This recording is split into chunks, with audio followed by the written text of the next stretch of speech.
Alright, so hi, I'm Nãnci Correia. I'm here with Bass Invaders, and this is my spotlight.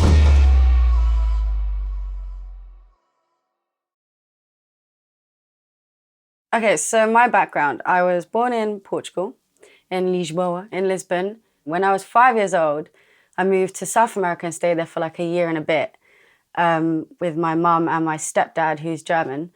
So yeah, we went to South America and they were doing like missionary work, and I went to a North American school, so like had a bit of an American accent. I still say a couple of weird words like also and almost, things like that. Spell colour wrong, apparently. We moved back to London. I think my cousin thought I'd died or something because I was gone for so long. But we moved back to London and I went to Pineapple Performing Arts School, and that was in Covent Garden. And that was when I was like 12, I think, I started going there. And I used to do like dance, drama, singing. That was when I kind of learnt the power of my voice. Because we used to do I'm still awkward with like singing lessons and things like that. Because I find being told how to sing is the most like, I feel like I'm being trapped and I'm not allowed to be me. So like with singing lessons, I think when they sort of like tell you to sing a certain song or like, what do you want to sing? Or it was a bit confusing for me. I didn't really know how to answer that. I kind of just wanted to do what I wanted to do. I was kind of in like the theatre life, like the music theatre life. So I was joined up to a few agencies, did a little bit of like commercial singing for like McDonald's and things like that. And it was always really fun and it always felt great to like go to these amazing recording studios or whatever. But I think for me, the whole act of like, I did auditions for like Les Miserables. I remember I got the part for Sound of Music, but unfortunately couldn't do the show because my granddad had died and I wasn't in the country when I got the message. But I think for me, doing that kind of stuff was a bit too showy. I didn't really want to put on a costume and be like, hi, jazz hands. Like, it's not me. Like, there was a limit to how much I could do that for. As much as I loved the dance at the performing arts school, the music or the singing and the drama and stuff like that stopped being me so much as I got older and a bit more like conscious of myself and being a bit embarrassed and stuff like that. Maybe at the age of like 16, 15, I started to go to raves and parties, and back in those days, like, you didn't need a fake ID. You literally just pretty much scanned your passport, put it in paint and changed the numbers. So we used to literally just go to like the worst places like Zoo Bar in central London or whatever. And that's where I kind of started to like my own kinds of music or discover what it was that I liked in music. Because growing up, I listened to a lot of the music that my parents listened to, which was from anything to like Can, to Latin music, to choir, like all sorts of things. For me, like my personal favourites are always like Lauryn Hill and Erykah Badu and that kind of style. But that was more obviously because she was a singer, and I think I related the most with her voice because I like the rawity. It's honest. It's like a talking voice. It's not her trying to be pretty or sensual or not trying to be a certain way or sound a certain way. It is genuinely an expression. And that for me was completely what I loved about Lauryn Hill and what I wanted. I'd maybe even to this day still don't know how to show that yet, but that's what I like. I remember we started to look online and stuff. There's this thing called Dubstep Forum where they used to just be like every night that was going on in London. And we used to like literally get our calendar out, go for the week, see what events we were going to do, put them all in our calendar, and throughout the week we go to all these different parties. And that's when I started to discover dubstep, which I think was when I finally had like a music that I really loved and wanted to sort of be involved in. Everyone kind of had their own little skank, and I like that because you're free. It's not like trying to, look nice and pretty while you're dancing. It's just being free and doing whatever you need to do. And for me, the little bit of the darkness that came with it allowed me to sort of really lose myself. Obviously, that scene was quite small at the time, so it was a lot more exclusive. You sort of see the same people at the raves wherever you go, and everyone kind of knows each other, including the DJs, promoters, everyone. I got to go to the best raves, and I got to sort of like, I knew what was going on. And through that, I met a guy called Jack Vagabonds, who runs Outlook Festival, Dimensions Festival, Sunfall Festival, Horizon Festival. A friend of mine, I think, saw him on MySpace or maybe Facebook back in the days. Yeah, she wrote him a message, I think, wanting to go to a party or something. Anyway, we went to a night called Forward, which is like a huge historical event for like, for Rinse even, because for Rinse, for the whole dubstep scene, for a whole heap of like two-step, garage, all of that. Okay, so yeah, we met Jack. It was snow day, I remember. There was like an extreme blizzard and we had nowhere to go. And Aisha saw this guy, Jack, that she'd previously written a message to. So she went over and was like, hi, you're Jack. And I think we just all really got on that day. We ended up going back to his abandoned hospital where he lived. And we ended up just obviously sharing our interest in music and whatever else. And we became really good friends. And then I conveniently I'm like a ridiculously fast typer. So I got this job in a college, just sort of like doing their typing and being the admin kind of person. And it happened to be directly opposite Jam, Brixton Jam, which is where Jack's office used to be, which was Outlook and Vagabonds and Pack London, which was Dub Pack at the time. But yeah, I went there, and I think one day, like in front of him, I was typing. So he was like, Nãnci, like, do you want to help me like do some emails or just like help me do some work? And I was like, yeah, definitely. So there was Jack's office where I was working. And then there was Rebels, Conganati's management.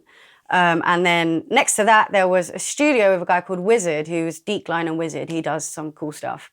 So at that time, I didn't really know Congo, but I knew of him because obviously I'd been to a lot of raves, and I've obviously seen him play before, and it was a music that I guess I've grown up on. The guy that was working in management, he's called JC. He had a younger brother called Gerard, who also has a sound system now called Lion Pulse. Amazing guys. And he basically knew that I was a good singer, so he asked me if I had any stuff online. At the time, I showed him my MySpace. I think that stuff cringely is still on there, so great. But yeah, he showed Congo that, and I think Congo like recognized or liked my voice or something. And then I remember there was a time when Jack was like, "Oh, can you just go downstairs and open the door for someone, please?" So I went downstairs, opened the door, and there was Conganati with the crown, like he's for the first time you ever meet Congo, you are kind of in awe of this man. He almost like, I don't know, like a god almost, not to relate to that, but just saying that's almost the impression that you get when you see it. So I think I was slightly like, wow, like, oh my God, it's Conganati. And he was like, bless. And I think he said, like one day we're gonna do a tune together. And I was obviously like, oh, yeah, whatever. Like as if that's ever gonna happen kind of thing. But cool, it's nice to know, I can sing. Like that's nice. So around about that time when I was raving and stuff, I had a friend called Aisha who introduced me to Phoebe. Yeah, we kind of just became really good friends, like mainly because we had the same interest, and we were like raving partners. Like we liked the same music. We were both absolutely would admit that Lauryn Hill was our favorite artist. Maybe Phoebe on the rapping side and me more slightly on the singing side, but overall we both loved Lauryn Hill, and so I think we kind of clicked on that basis. I think Notorious was one of our favorite songs at the time. Aisha actually showed it to us, so props to Aisha. And then Phoebe used to just like get the guitar out at parties sometimes, and that was one of the songs that she used to play. And we never actually sang at this point because I'm always very, very shy. I think when I was young and I started to notice myself and bunk off, that was when I got shy, and I've never really gotten over that, but it's something that I'm forcing myself to deal with. One day when we were in Jam, Phoebe went to the studio and Rebel was recording and doing some stuff, and she played Notorious on the guitar. And he was like, go get Nãnci. So I came in and he was like, lay some vocals on top of Phoebe's and harmonize or whatever. We'd never done it before, but this recording, this acoustic version, was the first ever version of Notorious recorded. It's still my favorite version to date, but I actually haven't heard it in years, so God knows what it sounds like. Because actually, the version that went out, the jungle version, was sped up, so it's a lot higher and a lot faster. So I remember when we first heard it back, we were like, how are we going to perform this? It's like, I could have been, like, it's just too fast and too high. But we managed, it's fine, we got used to it. It was not the end of the world. But yeah, through that song, then we just had a couple more studio sessions with Congo, and this was like 6 years ago now. Congo was inviting us to a load of shows. We weren't announced or anything like that, but he was like, come to the show, if you feel a vibe, just jump on set. I was still like ridiculously shy at this point. Phoebe was a little bit braver. Like she used to go to the raves. Like whenever we used to go to raves, she was like the girl. Like doesn't matter who's playing. Literally doesn't matter like the scale of how amazing or big these artists are. She would literally just be like, "Can I jump on the mic?" And they're looking at this young girl like, I mean, let me hear something kind of thing. And she's sick, so they let her on set. And I remember that was kind of like Phoebe built up her essence and stuff through I guess that faith that she had, or that, I don't know, that strength she had to do that. So she jumped on this stage a couple, like, way before me. But slowly, I'd be watching, like, through the gates at the side, and slowly she'd, like, edge me on. And finally, like, I think when Get Ready finally came out, there was more of a song that I felt comfortable to sing. I felt like I'm allowed, like, I have a place to be on stage now.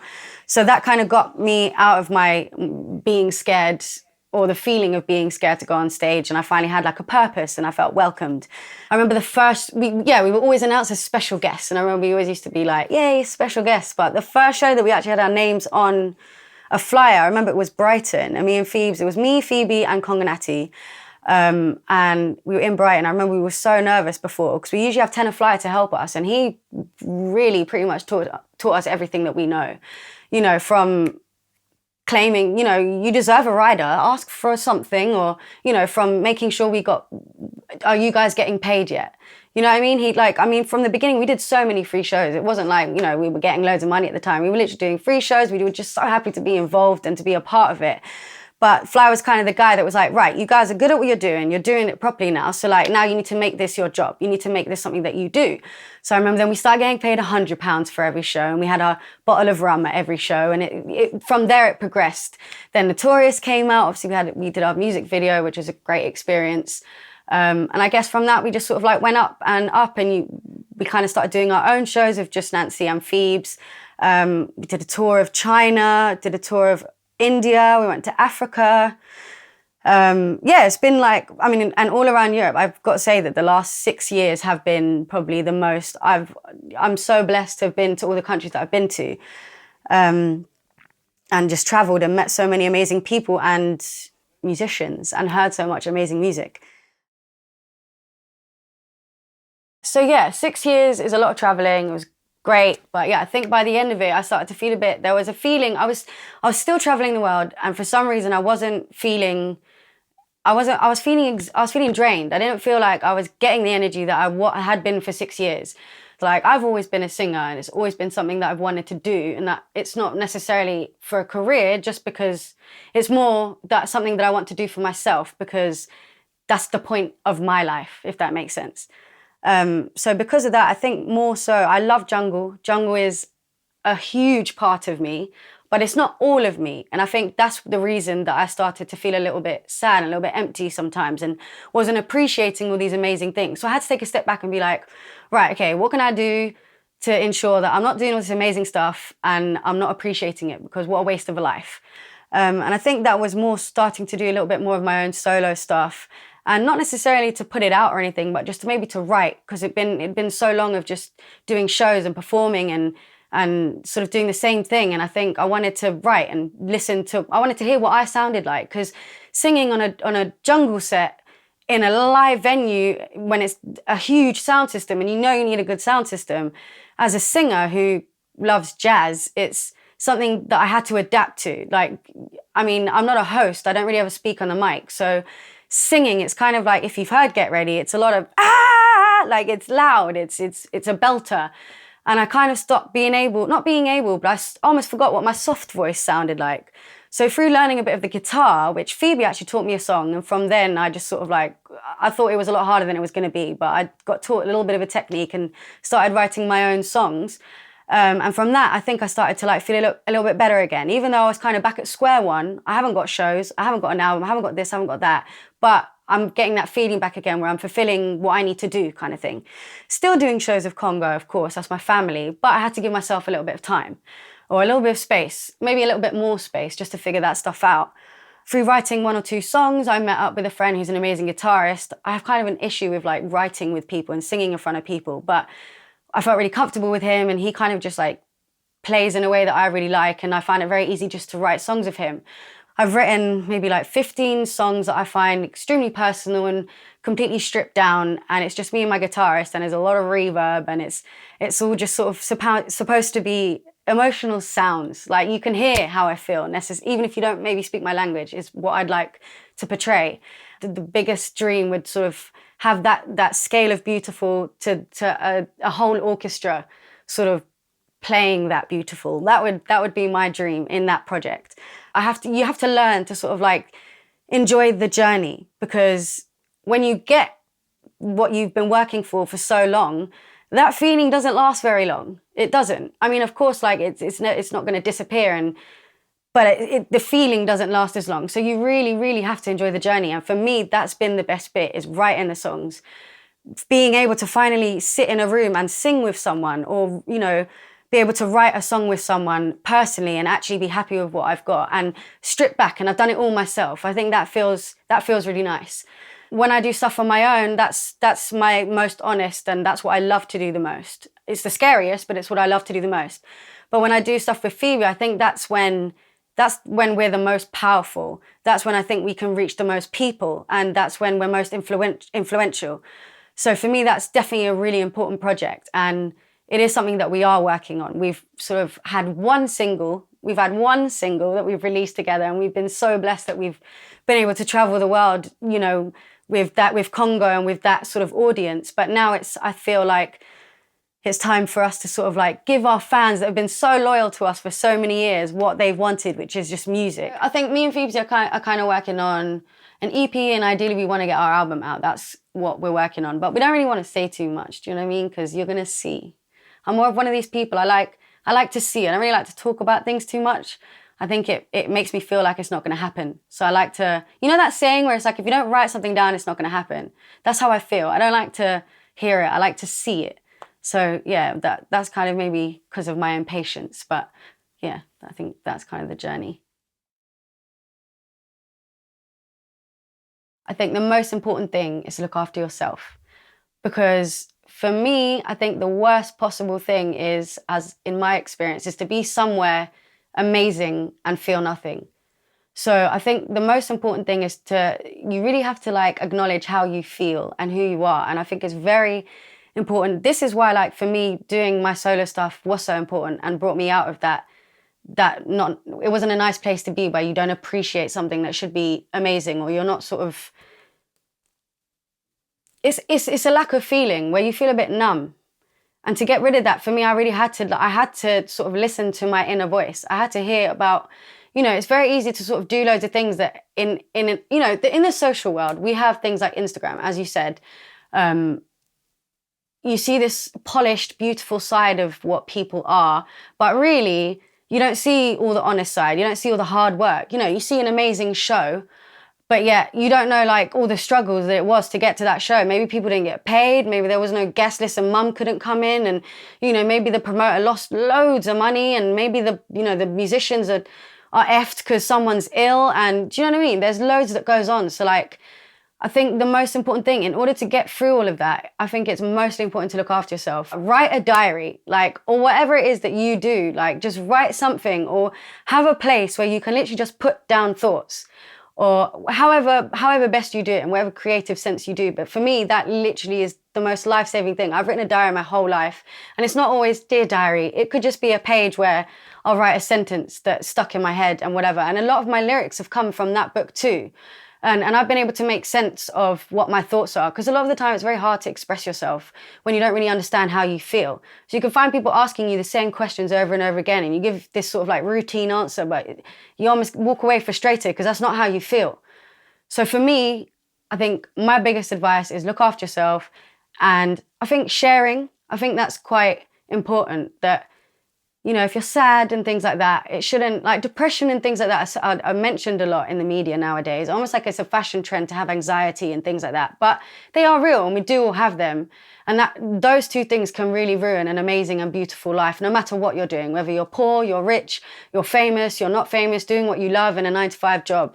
So I think that for me is the absolute most important thing. And to mention networking, I do find that networking is very important, but what is most important is that you find friends along the way, because no matter where you are, what you do, you can't do anything on your own. No one can do anything on their own. You can try and you can have ideas on your own, but to manifest something, like, you know, there's nothing better than a team.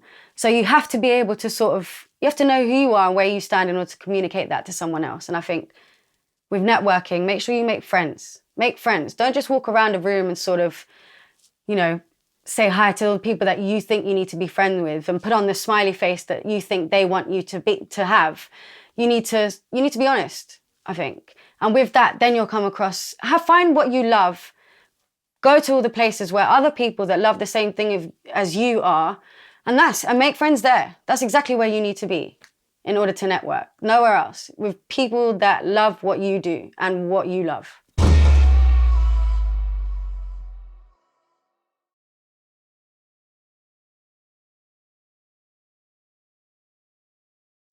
Am I making any sense?